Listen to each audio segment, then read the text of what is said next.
He begged to stay rent-free just for a few months.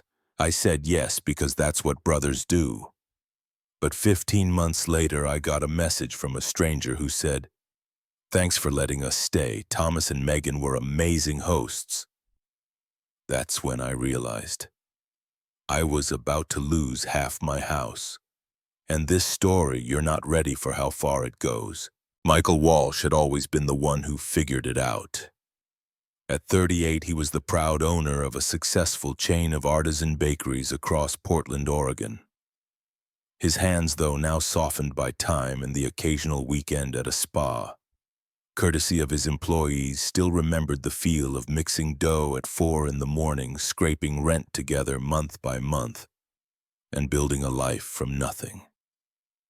He wore success modestly, but it clung to him like the scent of cinnamon in his shops, warm, comforting, yet unmistakable. Unlike many of his peers, Michael's rise hadn't been propelled by networking events or startup funds. He had moved out at 17, 2 weeks after high school graduation, with a duffel bag full of books, a second-hand mixer, and just enough determination to keep from drowning. While other kids partied at college dorms, Michael was learning how to bake sourdough in a rented garage and delivering loaves by bicycle in the Oregon rain. Home for Michael had always been a fragile concept. His childhood home was a place where silence screamed louder than words. His mother warm but exhausted, his father present in body, absent in soul.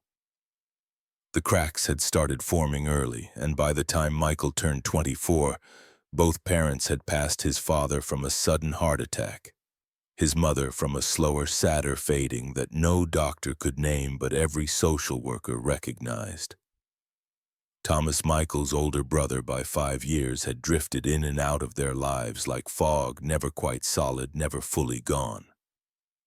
By the time Michael was juggling flour and finances, Thomas was living on couches and trading dreams for distractions. Musician, bartender, rideshare driver, carpenter, poet, nothing ever stuck. He was charming in the way that made strangers want to save him.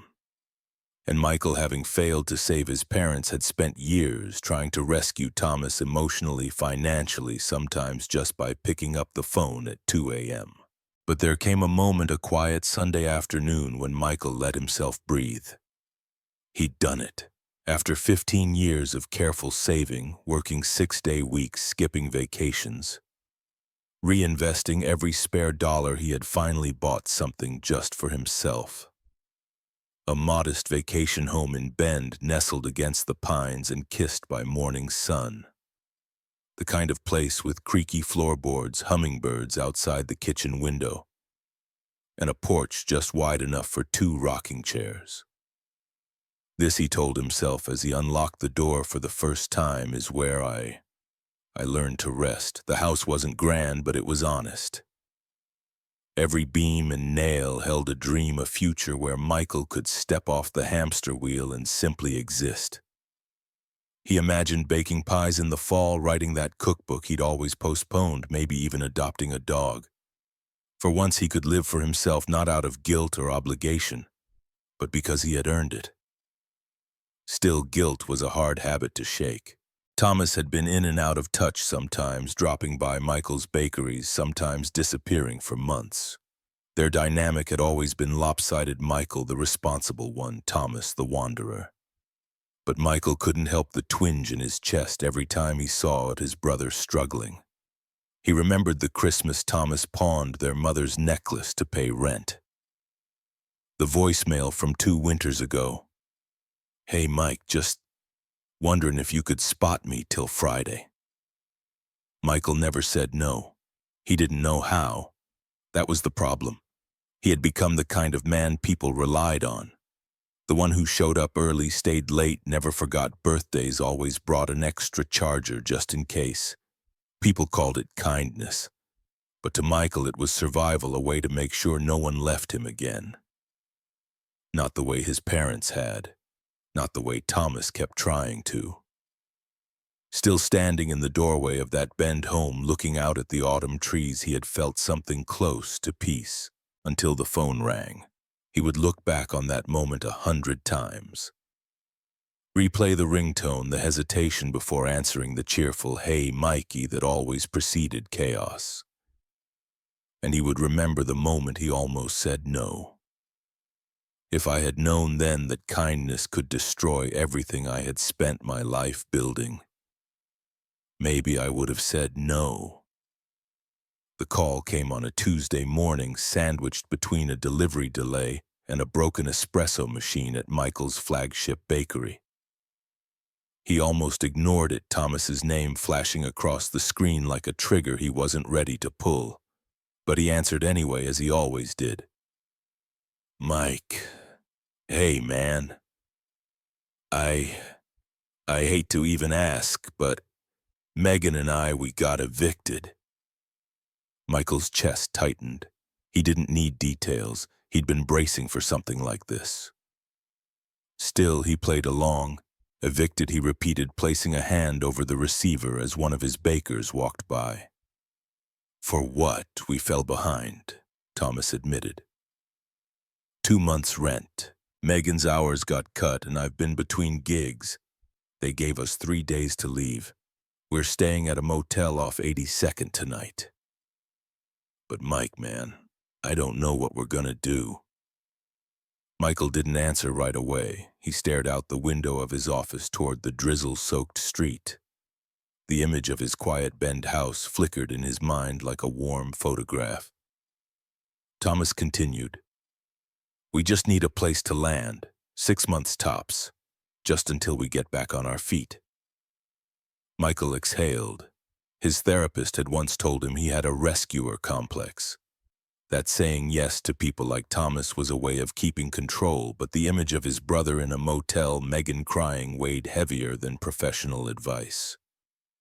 "I have the place in Bend," he said, almost without realizing. "It's furnished, clean, quiet. You two can stay, but it's temporary, 6 months. I'll draw up an occupancy agreement." Thomas's relief was audible. "Mike, man, thank you. I swear we'll treat it like gold. You won't even notice we're there." By week's end, Thomas and Megan had moved in.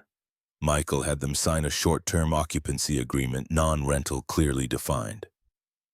No alterations to the house, no subletting, no commercial use, just a place to stay, nothing more. The first few weeks were oddly heartwarming. Thomas sent pictures of the backyard where he'd planted a makeshift herb garden.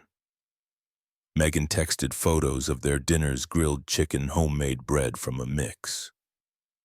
Michael felt something stir inside him, some semblance of a family he thought he'd never have. There were weekend BBQs when Michael drove down, where laughter felt genuine and the air wasn't thick with resentment.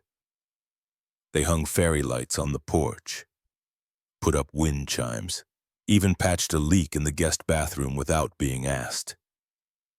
"Feels good to contribute," Thomas had said one night over a beer. And for a while, Michael believed him. They called it a fresh start. Megan even started referring to it as home. Michael didn't correct her, at least not at first. It was easy to get caught up in it, the illusion of a repaired relationship, of redemption. Michael hadn't realized how much he craved that until he saw Thomas laughing with Megan over burnt ribs, or heard his voice soften when he talked about finally applying to steadages. But time, as it does, revealed the cracks beneath the paint. The texts slowed. The updates stopped. When Michael visited unannounced a few weeks later, he noticed small changes, a second car in the driveway he didn't recognize. A neighbor mentioning guests staying over the weekend. Megan no longer smiled the same way when he arrived, and Thomas's warmth felt rehearsed. Still, Michael gave them space. 6 months was the agreement. He had written it down, signed it, notarized it. That had to count for something. But deep down he felt it, the subtle shift. Gratitude replaced by entitlement, hospitality morphing into expectation. He told himself not to overthink. "They're going through a rough patch," he'd repeat. "It's just 6 months." Until one day, flipping through a photo album he kept in his Portland apartment. Michael paused at a picture of the house in Bend, the porch before the lights, the yard before the garden. A place untouched, unclaimed. And suddenly it didn't feel like his anymore. 6 months passed, but the thank yous disappeared, replaced by a silence I couldn't ignore. It was supposed to be temporary. Michael had marked the end date on his calendar, circled it in red even. 6 months. That was the deal. He'd been generous but not naive, or at least that's what he told himself. But 2 weeks before that date arrived, the call came again. Mike Thomas's voice cracked slightly like he was rehearsing sympathy. "We need to talk." Michael closed the recipe book in his lap and exhaled. "Let me guess, we're not ready to leave," Thomas admitted. "I mean, we're trying. Megan's got a couple interviews lined up, and I've been talking to this guy who owns a moving company. But the rental market's insane right now. Places are going for double what they were 6 months ago." Michael stayed silent. "And Emma's just started at her new school," Thomas added. "It's the first time she's made friends. She's happy, Mike. Really happy." Michael felt the familiar pull in his chest, that old reflex to protect, to fix, to sacrifice. "I'm not saying forever," Thomas went on. "Just 3 more months. Give us a little more breathing room. Please." Michael looked down at the counter where he'd scribbled out grocery lists and staff notes for the bakery. His life so ordered, so accounted for. And yet the mess always found a way in. "All right," he said at last, slowly. 3 more months. But this time I want it in writing. An addendum to the occupancy agreement. No verbal extensions, no misunderstandings." "Totally fair," Thomas said quickly. "Whatever you need. You're being more than generous." Michael emailed the amendment that night. It clearly restated the original terms. No alterations, no guests, no commercial use, and re-emphasized that this was not a lease. He had it notarized. Thomas signed. But something in Michael shifted. He wasn't blindly trusting anymore. He had begun to sense the subtle erosion of boundaries, the way favors became expectations, how thank you slowly turned into of course. Still, he held on to hope. He wanted to believe his brother was trying. He wanted to believe the small changes he saw, Emma thriving, Megan applying for jobs, were signs of progress, not illusions. Then slowly his own life began to unravel. It started subtly. Missed dinners with friends, rescheduled therapy appointments, nights spent staring at the ceiling, wondering if his generosity was slowly eating him alive. And then there was Claire. They'd been dating for nearly a year. She was a landscape designer, practical, funny, fiercely independent. They'd clicked over their mutual love of early mornings and French press coffee.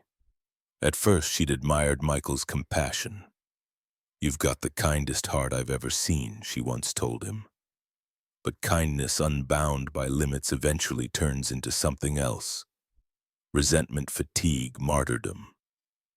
One evening over a quiet dinner at her apartment, Claire set down her fork and looked at him. "Michael," she said gently, "when do you come first?" He blinked, unsure how to answer. "You take care of everyone," she continued. "Your employees, your brother, even your therapist sometimes, I think. But when it's just you, when it's your needs, your dreams, you disappear." "That's not fair," he said. "I'm just trying to do the right thing." "I know," she said softly. "But the right thing for everyone else doesn't have to come at the cost of yourself." They broke up a week later. No screaming, no drama, just the quiet collapse of a man who no longer had room for anything beyond the fires he was putting out. Michael didn't tell Thomas.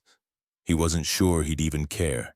Instead, he buried himself in work, expanded the bakery's wholesale program, hired 2 new managers, took up running again. Anything to keep his mind from wandering back to Bend, but even then the doubt kept creeping in. He began to wonder, was he helping or enabling? Was Thomas actually trying to change, or had Michael simply become too useful to lose a friend from his running group? A retired social worker named Paul said it best during a post-run coffee. "Your brother doesn't need help, Mike," he said. "He needs someone else to carry the consequences of his choices.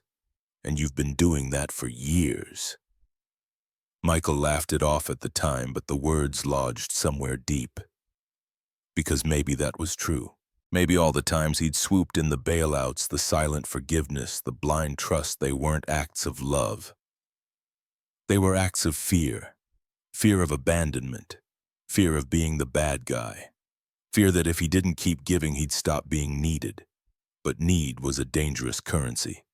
It always came with interest. A friend once told me, "Your brother doesn't need help. He needs someone to take responsibility for him." I laughed then. I was wrong. Michael hadn't planned the visit. In fact, it was entirely impulsive, sparked by a canceled supplier meeting and a restlessness he couldn't shake. Something had been tugging at his mind lately, an unease he couldn't name. So he got in his truck, drove the 3 hours to Bend, and didn't tell Thomas or Megan he was coming. When he pulled into the driveway, he didn't recognize the house. The first thing he noticed was the porch, freshly painted a pale gray with new lantern lights bolted into the beams. The front door had been replaced, modern, sleek, with a frosted glass panel. There were new flower beds, too. Michael stared, stunned. Inside was worse. The original hardwood floors had been ripped out and replaced with artificial planks, cheaper, shinier. The kitchen had new cabinets and backsplash tile that clashed with everything. LED strip lights lined the hallway ceiling, pulsing softly with movement. And then there was the basement, partially finished, with drywall erected to create what looked like an extra room. "What the hell?" Michael whispered. He called out, but no one answered. The place was quiet, eerily so. He walked slowly, phone in hand, snapping photos as he went. Every corner, every alteration. He didn't know why yet. It was just instinct. Later that evening, Thomas and Megan returned with takeout containers and casual smiles that faded fast when they saw Michael standing in the living room. "Mike, man, we weren't expecting a—" "What a surprise," Thomas stammered. Michael held up a hand. "Let's talk." They sat around the dining table, also new, also not his. "I came by because I hadn't heard from you in weeks," Michael began. "And I wanted to see the place." Thomas shifted in his seat. Megan avoided eye contact. Michael gestured around. "When did this all happen? The floors, the walls, the damn door?" Thomas smiled awkwardly. "We figured you wouldn't mind.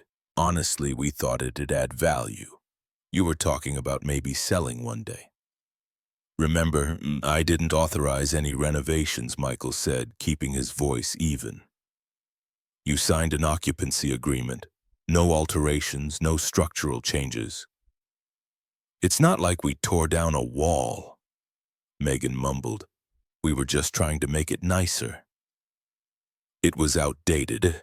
Michael turned to her. "That wasn't your decision to make." There was a long pause. "I'm sorry," Thomas said finally. "We thought we were helping. It felt like a way to give back." "You've done so much." Michael didn't respond. His hands were clenched under the table. Part of him wanted to scream, to demand answers, to list every boundary they'd crossed. But another part, the colder, quieter part, was taking mental notes. "Preparing. You know," he said slowly, "when I gave you this place, I did it out of trust. Not charity, not obligation. I trusted you to respect the terms we agreed on." Thomas's face twitched. "Mike, don't turn this into a legal thing." "But it is a legal thing," Michael replied. "And you knew that." He stood pocketing his phone. "I'll be in touch. I need some time to process this." As he drove away that night, the words looped in his head. They changed my locks, painted over my memories, built walls where they didn't belong. It wasn't just the house, it was something deeper, a quiet erasure of who he was, of what he'd built. They hadn't simply overstayed, they had begun to claim it. I thought I was being taken advantage of. I didn't realize I was about to be robbed. The email arrived on a Tuesday morning, buried among order invoices and staff updates. Subject: thank you for a wonderful stay at Bend Home. Michael clicked on it, instinctively assuming it was a mistake. But what he read made his stomach turn. Hi, Thomas and Megan. Just wanted to say our family had an amazing time last weekend. The house was perfect. Loved the new floors and lighting. Super cozy, and the location is amazing. We'll definitely be booking again. 5 stars attached was a blurry selfie of a smiling couple standing on his front porch. His porch, with the new lantern lights and the gray paint. Michael read the email twice, then a third time. The message was addressed to Thomas and Megan. The sender had assumed they were the owners. It wasn't just a misunderstanding. They were renting out his house. Within minutes, he was online. He started with Airbnb. He typed in Bend, Oregon, and scrolled feverishly. On page 3, he found it. Modern retreat near river, hosted by Thomas and Megan. The photos looked like something from a staged catalog. Bright lighting, filtered angles, captions like, "Perfect for families and freshly renovated." There were 83 reviews. Average rating 4.9 stars. Stayed here with friends for a ski weekend, loved the basement nook, super responsive hosts. Check-in was smooth, you can tell they really take care of the place. Michael's vision blurred. He clicked on the availability tab. Nearly every weekend for the past 12 months had been booked. The rate $185 a night. He did the math. If even half the weekends were rented at that rate, they'd cleared over $60,000. Likely more. He wanted to scream. Instead, he pulled open his old Gmail account. The one he rarely used except once 6 months ago when Thomas had asked, "Hey, can I borrow your email for a Netflix login? We're out of free trials." Michael had shrugged and said yes. It was just Netflix. But now he typed that email into Airbnb and clicked Forgot Password. A reset link landed in his inbox. He clicked it, heart racing. The moment he entered the new password, the back end of the listing unfolded before him like a crime scene. Guest messages, payout histories, reservation logs, tax forms, all of it connected to his property. The earnings summary showed a total payout of $61,320 since the listing had gone live. He scrolled through months of correspondence, guests asking about extra towels, checkout instructions, recommendations for dinner in town. Thomas had responded like a seasoned host. He wasn't just squatting, he was running a business. Michael leaned back in his chair, the shock giving way to something cold and cold. This hadn't been a misunderstanding. It was deliberate, calculated. They renovated not out of generosity, but strategy. They turned his home into a rental unit, profited off it, lied to his face. And worst of all, they were thriving while he was unraveling. Michael downloaded everything: screenshots, payouts, guest logs. He created a folder labeled simply Evidence. Later that night, he sat on his porch in Portland with a glass of bourbon, the Airbnb page still open on his laptop. He stared at the listing title, Modern Retreat Near River. It was supposed to be his retreat, his escape from years of sacrifice, of holding things together, of surviving. They didn't just lie to me. They built a business on the dream I spent my whole life trying to earn. Michael didn't give them a heads up. He wanted it that way. He needed them unprepared, unpolished, no time to rehearse justifications or spin new stories. He parked a block away from the Bend house, heart thudding in his chest like a war drum. The man who walked up the driveway was no longer just a younger brother trying to keep the peace. He was a property owner reclaiming what had been stolen. The front door opened before he even knocked. Thomas stood there surprised but not embarrassed. "Hey, Mike," he said casually. "Didn't expect you. Come in." Michael stepped inside without a word. The scent of citrus cleaner and candle wax hid him attempts at impression management. Megan appeared from the hallway, smiling tightly. "We just finished up some laundry," she said too brightly. Michael turned to face them. "We need to talk." The living room was unchanged since his last visit. New furniture framed photos that weren't his. A rug he'd never bought. He took a deep breath. "I know about the Airbnb." The room froze. "I found the listing," Michael continued. "I accessed the host account. I saw the bookings, the reviews, the income, $61,000, all made off a house you don't own." Megan's face flushed. "We needed to make money, Michael." Thomas stepped forward, arms crossed. "We live here. We've maintained the place, upgraded it even." "You haven't touched this house in over a year." Michael blinked slowly. "Because it wasn't supposed to be touched. You signed an agreement." "Come on, man," Thomas snapped. "You have a whole business, a nice condo in Portland. You don't need this place. We do. This house is our home." "It's not your home," Michael said firmly. "It never was." Megan interjected, her voice rising. "So we're just supposed to be homeless again? Because you suddenly care about a house you ignored for 15 months.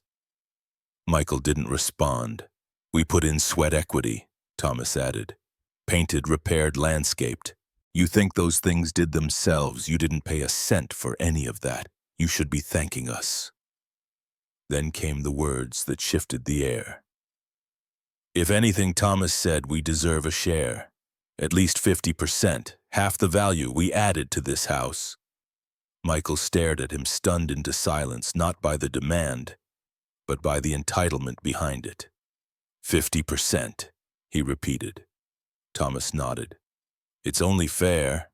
Michael's voice, when it came, was steady. "You think fixing something you didn't own gives you a legal claim?" "Your family," Megan said. "We thought that meant something." Michael looked at them, really looked. The same faces he once trusted. The same people he had sacrificed time, money, even love for, now standing in his home, telling him they were owed. He didn't argue. He didn't yell. He simply said, "I'll be contacting a lawyer." Thomas scoffed. "Really? You're gonna sue your own brother?" "I'm going to evict 2 people who broke the law," Michael said. "And I'm going to protect what I built." He walked to the door. "You'll hear from me soon." Outside, he sat in his truck and exhaled for the first time in weeks. His phone buzzed a text from his attorney in Portland confirming a call the next morning. Michael replied with one word, confirmed. This was no longer about family. This was about ownership, and I wasn't going to let them take it. Michael sat in his attorney's office, a thick folder in front of him. Inside, printed screenshots of Airbnb reviews, copies of the occupancy agreement, before and after photos of the house, messages from confused guests, and notarized statements from 2 neighbors who had witnessed frequent rotating visitors with suitcases. This, said Danielle, his lawyer, is what we call a slam dunk. Still, Michael didn't feel victorious, just exhausted. They filed the eviction paperwork under Oregon's unlawful occupancy statute. It was straightforward. Thomas and Megan had no rental lease, had violated the terms of the occupancy agreement, and had profited off a property they didn't own. Even so, it wasn't enough for Michael. He asked Danielle, "Can we prove they did renovations without permits?" Danielle nodded. "If we can get confirmation from the town, it'll strengthen the civil claim and help push them out faster." 2 days later, the city's building department responded no permits had been issued for the basement wall electrical lighting upgrades or external porch alterations. In fact, some of the modifications violated local codes. Michael filed the citations immediately. Meanwhile, he debated something larger, pressing criminal charges. Danielle laid out the options. "You can go after them for fraud. Unauthorized use of property, possibly even tax evasion if they haven't reported Airbnb income. Michael stared out the window. I don't want them in jail. I want them gone. I want peace. So they moved forward civilly, eviction plus financial damages for unauthorized use and repairs. The court date was set. Michael showed up early, dressed in the same charcoal suit he wore to his father's funeral. The courtroom was sterile, fluorescent lit, filled with quiet tension. Thomas and Megan sat across from him, avoiding his gaze. The judge, a middle-aged woman with silver glasses, reviewed the documents silently for several minutes. Then she looked up. "Let me be clear," she began. "You were granted temporary residence through an occupancy agreement. You had no rental rights. You altered the home without permission. You listed it for profit. You did not report that income. And now you are claiming ownership." Thomas shifted uncomfortably. Megan looked like she might cry. The judge's voice didn't rise. It didn't need to. You cannot move into someone's home, make unauthorized changes, rent it out, and then demand a share. That is not how the law works. She ordered immediate eviction and a $50,000 damages award to Michael. They had 30 days to vacate. Outside, the sun was blinding. Michael stood on the courthouse steps, documents in hand, and waited for the relief to come. It didn't. That night, he returned to the house in Bend. It was quiet, empty save for some moving boxes and the fading scent of whatever plug-in air freshener Megan had used. He walked from room to room, pausing at each altered corner. The LED lights, the new floor, the extra wall in the basement that never should have existed. He sat on the back porch where he used to imagine growing old and stared out at the garden Thomas had planted, now overgrown and yellowing. He had won, but he didn't feel like a winner. Even after winning in court, I still lost. That house, it wasn't mine anymore. The house stood quiet again. After months of arguments, lawyers, and legal filings, Michael finally had the keys to a space that once felt like sanctuary, but now it resembled a battlefield. The walls didn't carry warmth. They held echoes of betrayal. The estimate from the contractors came back at just under $100,000. Flooring replacement, electrical rewiring code, compliant basement restoration, new plumbing fixtures, exterior paint removal, structural reinforcements, and general sanitation. Michael didn't even blink. "Do it," he said. "All of it." The renovations took 11 weeks. During that time, Michael made the 3-hour drive from Portland nearly every weekend to oversee progress. Not because he didn't trust the crew, but because he needed to witness the healing. Needed to feel each nail go back into the walls, to hear the hum of restoration replacing the sentence of deceit. As the house began to come together, Michael realized he wasn't rebuilding just the structure, he was rebuilding himself. One morning, after checking on the drywall in the guest room, he drove to a local therapist's office.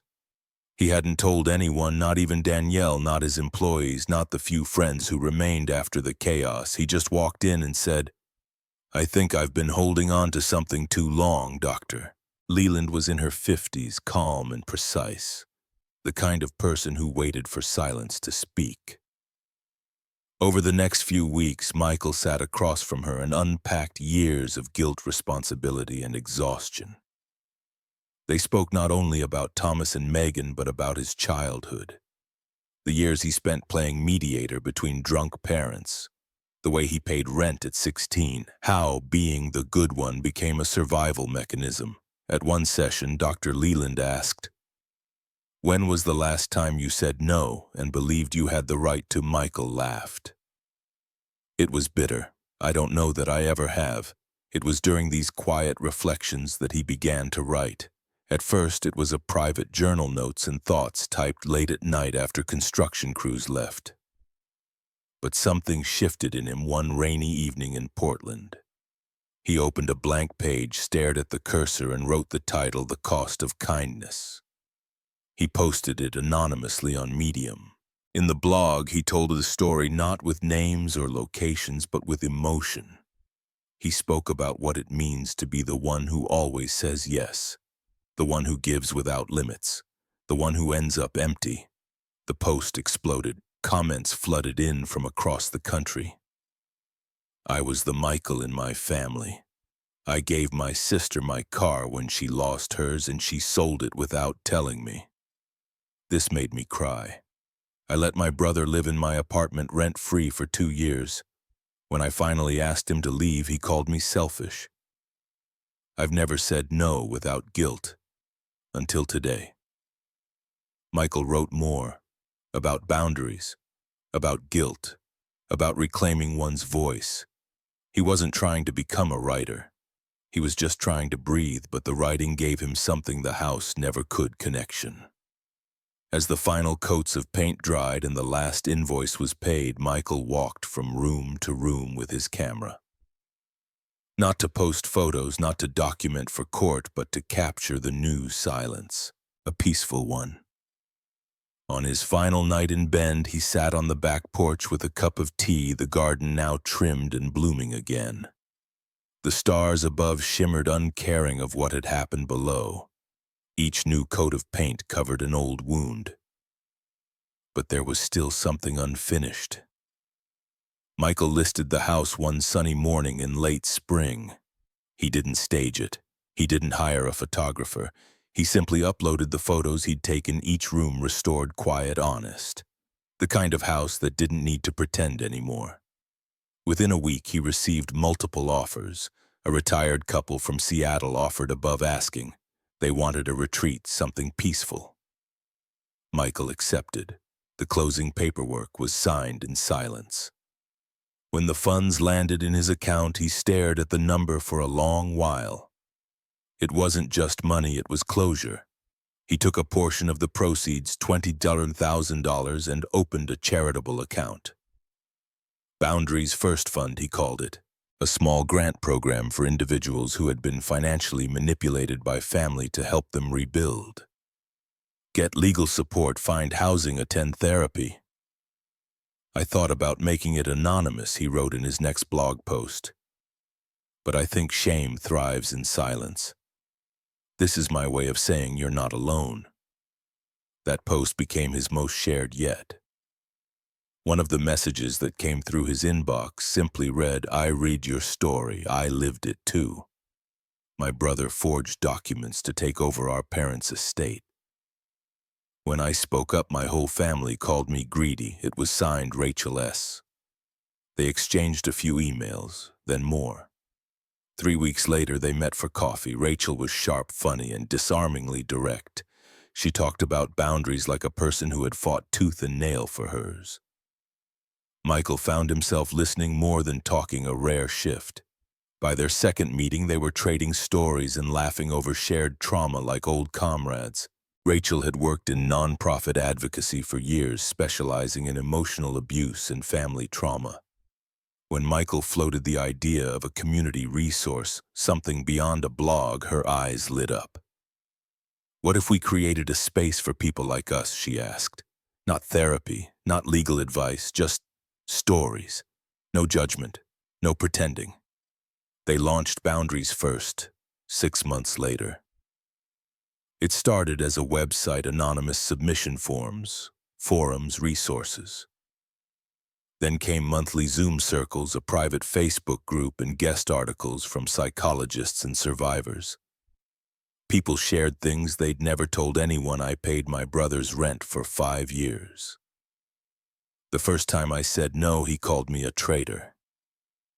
I let my sister live with me after rehab. She stole from my savings and blamed me for being too trusting. I thought being kind meant always saying yes. Now I know kindness without limits is self-destruction." The stories poured in, and through it all, Michael and Rachel worked side by side, not as saviors but as fellow travelers.